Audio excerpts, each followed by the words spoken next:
एवढीच मागणी आहे मुख्यमंत्री साहेबांना की गरीब कुटुंबाला न्याय द्यायला साहेब तुम्ही पुढे या आणि जी माझी व्यथा आहे 21 महिन्यात जे मी प्रवास केला आहे म्हणजे ह्याच्यामध्ये जो माझ्यासोबत प्रवास घडला आहे तो मी सगळा त्यांना सांगून SIT CID ची मागणी करून आरोपींना तत्काळ अटक करण्याची मागणी करणार नाही। हो, मी त्यांची पण तक्रार करणार आहे। सगळे जेवढे अधिकारी बदलले गेले होते 8 अधिकारी मी त्यांची बी चौकशी करा म्हणणार होते। बाळाभाऊ बांगरजे म्हणले की तत्कालीन एसपींना मी सांगितलं होतं की महादेव मुंडेचं मर्डर या वाल्मिक कराडनी केलं आहे।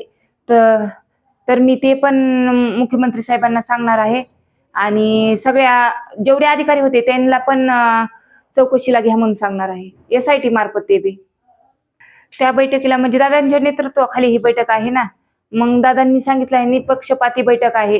एक गरीब कुटुंबाला 21 महिने जी महिला लढत आहे आपल्या पतीच्या न्यायासाठी तिला न्याय मिळवून देण्यासाठी ही बैठक दादांनी ठेवली आहे।